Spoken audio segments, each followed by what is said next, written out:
மூன்றாம் வானம் வரைக்கும் எடுத்துக்கொள்ளப்பட்டு அங்கே யாராலும் விவரிக்க முடியாத வெளிப்பாடுகளை பெற்ற அப்போஸ்தலனாகிய பவுலுக்கு முள் கொடுக்கப்பட்டது.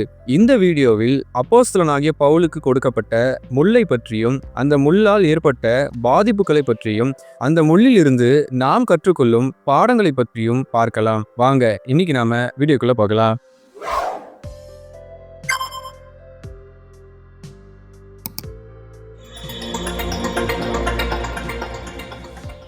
அப்போஸ்தலனாகிய பவுலுக்கு கொடுக்கப்பட்ட முல்லை பற்றி 2 கொரிந்தியர் 12ஆம் அதிகாரம் 7ஆம் வசனம் நமக்கு சொல்கிறது. உங்களுக்காக படிக்கிறேன். அன்றியும் எனக்கு வெளிப்படுத்தப்பட்டவைகளுக்குரிய மேன்மையின் நிமித்தம் நான் என்னை உயர்த்தாதபடிக்கு என் மாம்சத்திலே ஒரு முள் கொடுக்கப்பட்டிருக்கிறது. என்னை நான் உயர்த்தாதபடிக்கு அது என்னை குட்டும் சாத்தானுடைய தூதனாய் இருக்கிறது என்று வாசிக்கின்றோம். மாம்சத்திலே ஒரு முள் கொடுக்கப்பட்டிருக்கிறது என்பதற்கான கிரேக்க அர்த்தங்களை தெரிந்து கொள்வோம். முள் என்பதற்கான கிரேக்க வார்த்தை ஸ்கால்ஸ் என்பதாகும். அதற்கு கூர்மையான பொருள் என்று அர்த்தம். இது குத்தி ஊடுருவும் தன்மையுடையது.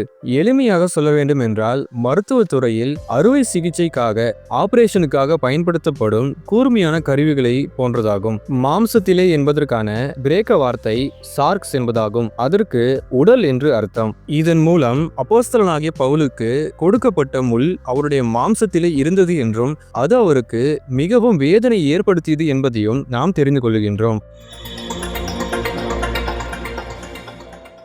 அப்போஸ்தலனாகிய பவுல் அந்த முல்லை பற்றி சொல்லும்போது அது என்னை குட்டும் சாத்தானுடைய தூதனாய் இருக்கிறது என்று சொல்லுகின்றார். இதிலே என்னை குட்டும் என்பதற்கான கிரேக்க அர்த்தங்களை தெரிந்து கொள்ளலாம். என்னை குட்டும் என்பதற்கான கிரேக்க வார்த்தை கொலபீசோ என்பதுதான். இதற்கு மீண்டும் மீண்டும் தாக்குதல், மீண்டும் மீண்டும் அடித்தல் என்பது போன்ற அர்த்தங்கள் உண்டு.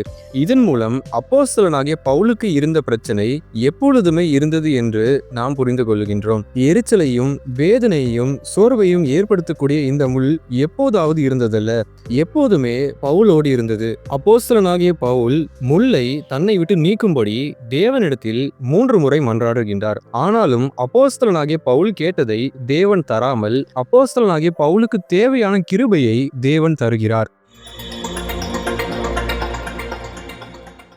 அப்போஸ்தலனாகிய பவுலுக்கு கொடுக்கப்பட்ட முள்ளானது ஒரு கண் பாதிப்பு என்றும் அதனால் அவருக்கு தாங்க முடியாத வேதனை ஏற்பட்டது என்றும் பல வேத ஆராய்ச்சியாளர்கள் தங்களுடைய கருத்துக்களை பதிவு செய்து வைத்திருக்கிறார்கள். அதற்கான வேத ஆதாரங்களை இப்பொழுது பார்க்கலாம். முதலாவதாக கலாத்தியர் 4ஆம் அதிகாரம் 13ஆம் வசனத்தை படிக்கலாம். உங்களுக்கு தெரிந்திருக்கிறபடி நான் சரீர பலவீனத்தோடு முதலாம் தரம் உங்களுக்கு சுவிசேஷத்தை பிரசங்கித்தேன் என்று வாசிக்கின்றோம். அப்போஸ்தலனாகிய பவுல் தன்னுடைய மிஷனரி பிரயாணத்தின் போது எதிர்பாராத விதமாக சரீர பலவீனத்தை சந்தித்தார். அதனால் அவர் கலாத்தியா நாட்டில் தங்கினார். அப்போஸ்தலனாகிய பவுலை கலாத்தியா நாட்டில் இருந்த விசுவாசிகள் அன்போடு ஏற்றுக்கொண்டார்கள். அப்போஸ்தலனாகிய பவுலுடைய சரீரத்தில் இருந்த சோதனையை அவர்கள் அசட்டை பண்ணாமலும் அரோசியாமலும் தேவதூதனை போலவும் இயேசு கிறிஸ்துவை போலவும் பவுலை ஏற்றுக்கொண்டார்கள். அப்போஸ்தலனாகிய பவுலை ஒரு இடையூறாகவோ அல்லது பாரமாகவோ கலாத்தியா நாட்டு விசுவாசிகள் கருதவில்லை. பவுலையும் அவருடைய சுவிசேஷத்தையும் அன்புடன் ஏற்றுக்கொண்டார்கள். இதன் மூலம் அப்போஸ்தலனாகிய பவுலுக்கு கொடுக்கப்பட்ட முள்ளானது ஒரு சரீர பலவீனம் என்பதை நாம் உறுதி செய்கின்றோம். இரண்டாவதாக கலாத்தியர் 4ஆம் அதிகாரம் 15ஆம் வசனத்தை படிக்கலாம். அப்பொழுது நீங்கள் கொண்டிருந்த ஆனந்த பாக்கியம் எங்கே? உங்கள் கண்களை பிடுங்கி எனக்கு கொடுக்க கூடுமானால் அப்படியும் செய்திருப்பீர்கள் என்று உங்களுக்கு சாட்சியாய் இருக்கிறேன் என்று வாசிக்கின்றோம். கலாத்தியா நாட்டில் இருந்த விசுவாசிகள் அப்போஸ்தலனாகிய பவுலுக்கு தங்களுடைய கண்களை கூட பிடுங்கி கொடுக்க வாஞ்சி உள்ளவர்களாகவும் அன்புள்ளவர்களாகவும் இருந்தார்கள். அப்போஸ்தலனாகிய பவுலுக்கு ஏன் இவர்கள் தங்களுடைய கண்களை கொடுக்க வேண்டும்? ஆம், காதுகளை கொடுக்காமல், கைகளை கொடுக்காமல், கால்களை கொடுக்காமல், இருதயத்தை கொடுக்காமல் வெறும் கண்களை மாத்திரமே பிடுங்கி கொடுக்க இவர்கள் வாஞ்சை உள்ளவர்களாய் இருந்தார்கள். இதன் மூலம் அப்போஸ்தலனாகிய பவுலுக்கு கண்களில் ஒரு குறைபாடு இருந்தது என்றும் அதை தீர்க்கும் வகையில் கலாத்தியா நாட்டு விசுவாசிகள் தங்களுடைய கண்களை கூட பிடுங்கி அப்போஸ்தலனாகிய பவுலிடம் கொடுக்க மனதுள்ளவர்களாய் இருந்தார்கள். அப்போஸ்தலனாகிய பவுலுக்கு கண்களில் குறைபாடு இல்லாமல் இவர்கள் தங்களுடைய கண்களை பிடுங்கி பவுலுக்கு கொடுக்க வேண்டிய அவசியம் இல்லை. அதே போலவே இந்த இந்த வசனத்தில் உங்கள் கண்களை என்று வாசிக்கின்றோம். அப்போஸ்தலனாகிய பவுலுக்கு ஒரே ஒரு கண்ணில் குறைபாடு இருந்திருந்தால் இவர்கள் தங்களுடைய ஒரே ஒரு கண்ணை தான் பிடுங்கி கொடுக்க மனதுள்ளவர்களாய் இருந்திருப்பார்கள். ஆனால் இவர்கள் 2 கண்களையும் தானம் செய்வதற்கு மன வாஞ்சை உள்ளவர்களாய் இருந்தார்கள். இதன் மூலம் அப்போஸ்தலனாகிய பவுலுக்கு கண் பிரச்சனை இருந்தது என்பதையும் அவருடைய 2 கண்களும் பாதிப்பை சந்தித்திருக்க வாய்ப்புகள் அதிகம் என்பதையும் நாம் உறுதி செய்கின்றோம். மூன்றாவதாக அப்போஸ்தலனாகிய பவுல் தன்னுடைய கடிதத்திலே பெரிய கையெழுத்தை பயன்படுத்தி உள்ளார். பார்வை குறைவாக இருப்பவர்கள்தான் பெரிய கையெழுத்தை பயன்படுத்துவார்கள், பெரிய எழுத்துக்களை வாசிப்பார்கள். இந்த ஆதாரத்தை நாம் தெரிந்து கொள்வதற்கு கலாத்தியர் 6ஆம் அதிகாரம் 11ஆம் வசனத்தை வேதாகமத்தினுடைய புதிய மொழிபெயர்ப்பிலே படிக்கலாம். இப்பொழுது என் கைப்பட நான் உங்களுக்கு எழுதுகிறேன், எவ்வளவு பெரிய எழுத்துக்களில் எழுதுகிறேன் பாருங்கள் என்று வாசிக்கின்றோம். இப்படி அப்போஸ்தலனாகிய பவுல் பெரிய கையெழுத்தை பயன்படுத்தியதற்கு 2 விதமான விளக்கங்களை வேத வல்லுநர்கள் கூறுகிறார்கள். முதலாவதாக கலாத்தியா நாட்டு திருச்சபையை பற்றி பவுல் கொண்டிருந்த கவலையின் காரணமாக அவர் இப்படி எழுதியதாக கூறுகிறார்கள். இரண்டாவதாக பவுலுக்கு கண் குறைபாடு இருந்ததன் காரணமாக அவர் தன்னுடைய கடிதத்தை பெரிய எழுத்துக்களின் மூலமாக எழுதியதாக கூறுகிறார்கள். அடுத்த ஆதாரத்தை நாம் தெரிந்து கொள்வதற்கு ரோமர் 16ஆம் அதிகாரம் 22ஆம் வசனத்தை படிக்கலாம். இந்த நிருபத்தை எழுதின தெர்த்தியுவாகிய நான் கர்த்தருக்குள் உங்களை வாழ்த்துகிறேன் என்று வாசிக்கின்றோம். ரோமர் புத்தகத்தை பவுல் சொல்ல சொல்ல மற்றொருவர் தன்னுடைய கையெழுத்தினால் எழுதினார். அவருடைய பெயர் தெர்த்தியு. அப்போஸ்தலனாகிய பவுலுக்கு கண்களில் பிரச்சனை இருந்ததன் காரணமாக அவர் கடிதங்களை எழுதுவதற்கு வேறு நபர்களின் உதவியை நாடியிருக்கலாம். அப்படி ரோமர் புத்தகத்தை எழுதுவதற்கு தெர்த்தியு என்பவர் உதவி செய்துள்ளார் என்பது குறிப்பிடத்தக்கது. அடுத்த ஆதாரத்தை நாம் தெரிந்து கொள்வதற்கு அப்போஸ்தலருடைய நடபடிகள் 23ஆம் அதிகாரம் 1 முதல் 5 வசனங்களை நாம் தியானிக்கலாம். அப்போஸ்தலனாகிய பவுல் ஆலோசனை சங்கத்திற்கு முன்பாக விசாரணை செய்யப்படுகிறார். அப்பொழுது தன் அருகிலே நிற்பவர் யார் என்று தெரியாமல் அவரை வெள்ளை அடிக்கப்பட்ட சுவரே என்று அப்போஸ்தலனாகிய பவுல் கூறுகின்றார். இதை பார்த்து கொண்டிருந்த மற்றவர்கள் பிரதான ஆசாரியனாகிய அனனியாவை வைகிறாயா, அதாவது திட்டுகிறாயா என்று கூறுகிறார்கள். அதற்கு அப்போஸ்தலனாகிய பவுல் பிரதியுத்தரமாக அவர் பிரதான ஆசாரியன் என்று தனக்கு தெரியாது என்று கூறுகின்றார். அப்போஸ்தலனாகிய பவுல் நன்றாக படித்து தேறியவர். பரிசேயர்களை பற்றியும் சதுசேயர்களை பற்றியும் பிரதான ஆசாரியர்களை பற்றியும் நன்றாக தெரிந்தவர். அவருக்கு பிரதான ஆசாரியன் அனனியா என்று அடையாளம் காணாமல் போயிருக்க நிச்சயமாக வாய்ப்பில்லை. அவருக்கு கண்களில் குறைபாடு இருந்திருந்தால் மட்டுமே பிரதான ஆசாரியனை அடையாளம் காணாமல் இருந்திருக்கக்கூடும். சரி, அப்போஸ்தலனாகிய பவுல் அப்படி என்ன கண் பிரச்சனையை சந்தித்தார் என்பதை பற்றி பார்க்கலாம். அப்போஸ்தலனாகிய பவுலுக்கு டிராக்கோமா என்கிற பிரச்சனை இருந்திருக்க கூடும் என்று பலர் கருதுகிறார்கள். டிராக்கோமா என்பதை தமிழில் நுண்மணி இமைப்படல அழற்சி என்றும் எகிப்திய கண் அழற்சி என்றும் கூறுகிறார்கள். கிளமீடியா ட்ரெக்கமேட்டிஸ் என்கிற பாக்டீரியாவின் காரணமாக இந்த கண் தொற்று நோய் ஏற்படுகின்றது. இமைகளை சொர சொரவென்று இது மாற்றுகின்றது. இமைகளின் உட்புறத்தையும் கரடு முரடாக மாற்றுகின்றது. இதன் காரணமாக கண்களில் வலி, குருட்டுத்தன்மை, எரிச்சல் போன்றவை ஏற்படக்கூடும். அது மட்டுமல்லாமல் கண்கள் சிவப்பாக இருத்தல், கண்ணிமை வீக்கமடைதல், வெண்படலம் பாதிக்கப்படுதல் மற்றும் மங்கிய பார்வையும் ஏற்படக்கூடும்.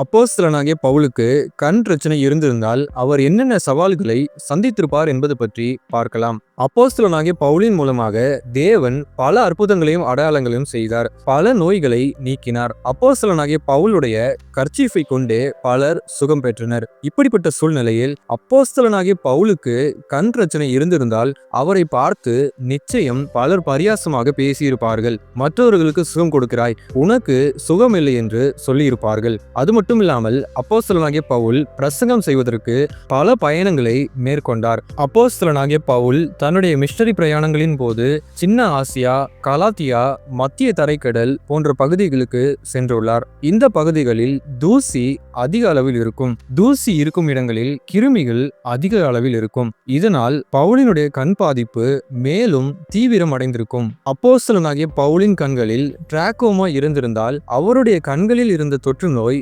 மற்றவர்களுக்கும் பரவி இருக்கக்கூடும். அதனால் மற்றவர்கள் பவுலோடு சேர தயக்கம் காண்பித்திருக்கக்கூடும். அப்போஸ்தலனாகிய பவுல் கடிதங்களை எழுதும்போது பல சிரமங்களை அனுபவித்திருக்கக்கூடும். அது மட்டுமல்லாமல் அப்போஸ்தலனாகிய பவுல் யூதர்களுடைய மத நூலாகிய தோரா எனப்படும் ஆகம நூலை படிக்கும்போது அவருடைய கண்களில் எரிச்சல் ஏற்பட்டிருக்கும். மற்றவர்களோடு தொடர்பு கொள்ளும்போது இடர்பாடுகளை சந்தித்திருக்கக்கூடும்.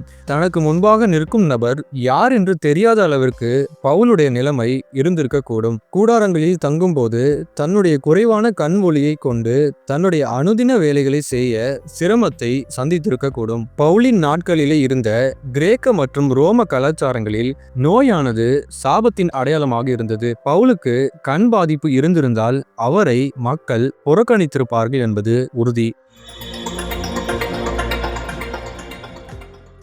அழிவுக்கு முன்னானது அகந்தை, விழுதலுக்கு முன்னானது மனமேட்டுமை என்று நீதிமொழிகள் 16ஆம் அதிகாரம் 18ஆம் வசனம் சொல்கிறது. பவுல் கண்ட வெளிப்பாடுகளின் காரணமாக அவருக்கு பெருமை ஏற்பட்டு விடக்கூடாது என்பதற்கான முன்னெச்சரிக்கை நடவடிக்கையாக தேவன் முள்ளை அனுமதித்தார். பவுலுக்கு கொடுக்கப்பட்ட முள் என்கிற விசுவாச பரீட்சையின் மூலம் அவருடைய பொறுமையையும் ஆவிக்குரிய முதிர்ச்சியையும் தேவன் அதிகரித்துள்ளார். அப்போஸ்தலனாகிய பவுல் தேவனுடைய கிருபையை எப்பொழுதும் எந்த நேரத்திலும் சார்ந்திருக்க வேண்டும் என்பதற்கான நினைவூட்டலாக முள்ளை கொடுத்தார். முள்ளானது அப்போஸ்தலனாகிய பவுலுக்கு தண்டனையாக கொடுக்கப்பட்டது அல்ல, அது அவரை திருத்தம் செய்து பண்படுத்துவதற்காக கொடுக்கப்பட்டது. அப்போஸ்தலனாகிய பவுலுக்கு தேவன் என் கிருபை உனக்கு போதும், பலவீனத்திலே என் பலம் பூரணமாய் விளங்கும் என்று மறு உத்தரவு கொடுத்தார். தேவனுடைய கிருபை அல்லது அவருடைய அருள் என்பது அனைத்தையும் உள்ளடக்கியது, அனைத்திற்கும் போதுமானது. அப்போஸ்தலனாகிய பவுலின் வாழ்க்கையில் இருந்த முள்ளால் ஏற்பட்ட வேதனையையும் இந்த கிருபைதான் மறக்கச் செய்தது. தேவனுடைய கிருபை பவுலுடைய பலவீனத்தில் பூரணமாய் விளங்கினது, போதுமானதாக இருந்தது. ஒரு நாளின் 24 மணி நேரமும் ஒரு வாரத்தின் 7 நாட்களும் ஒரு வருடத்தின் 365 நாட்களும் செயல்படக்கூடிய கஸ்டமர் கேரை போல தேவனுடைய கிருபை செயல்படுகிறது. எப்பொழுது வேண்டுமென்றாலும் தேவனுடைய பாதத்தில் அமர்ந்து தேவனுக்காக காத்திருந்து தாழ்மை உள்ளவர்களாக கிருபையை பெற்றுக்கொள்ளலாம். மனிதர்களுடைய பலவீனத்திலே தேவனுடைய பலன் வெளிப்படுகின்றது. மனிதர்களுடைய குறைவிலே படைத்தவருடைய நிறைவு காணப்படுகிறது. அப்போஸ்தலனாகிய பவுல் தன்னுடைய வெளிப்பாடுகளை குறித்தோ தன்னுடைய ஊழியத்தின் வெற்றியை குறித்தோ மேன்மை பாராட்டாமல் தன்னுடைய பலவீனத்திலே மேன்மை பாராட்டுகின்றார். பலவீனத்தை மேற்கொள்ளும் கிருபையில் மேன்மை பாராட்டுகின்றார். தாழ்மை உள்ளவர்களை கர்த்தர் உயர்த்துவார். கர்த்தர் நம்மை உயர்த்தும் போது நாம் பெருமைப்படாமல் இருப்பதற்காக அவர் சில நேரங்களில் சில காரியங்களை அனுமதிக்கின்றார். முள்ளானது நீங்கினாலும் நீங்காவிட்டாலும் கிருபை நம்மை விட்டு ஒரு நாளும் விலகாது. அப்போஸ்தலனாகிய பவுலுக்கு கொடுக்கப்பட்ட முள்ளின் காரணமாக கிறிஸ்துவின் ஊழியம் விரிவடைகின்றது.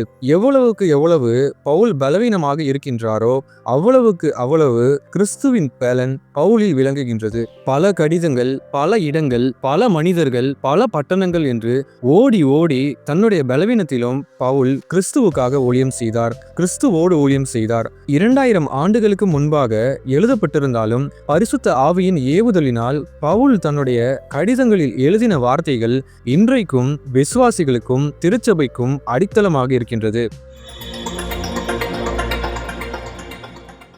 இன்றைக்கும் நம்முடைய பலவீனங்களில், சோர்வுகளில், வேதனைகளில், முட்களில் தேவனுடைய கிருபை பூரணமாய் விளங்குகின்றது. மலைகள் விலகினாலும் பர்வதங்கள் நிலை பெயர்ந்தாலும் தேவனுடைய கிருபை நம்மை விட்டு ஒரு நாளும் விலகாது. பவுலை அவருடைய முட்களின் மத்தியில் பயன்படுத்தின தேவன் நம்மையும் நம்முடைய பலவீனங்களின் மத்தியில் பயன்படுத்துவாராக. இந்த வீடியோவையும் நம்முடைய சேனலையும் உங்கள் நண்பர்களுக்கும் திருச்சபைக்கும் உறவினர்களுக்கும் அறிமுகப்படுத்துங்கள். ஆண்டவர் தாமே உங்களோடு இருப்பாராக.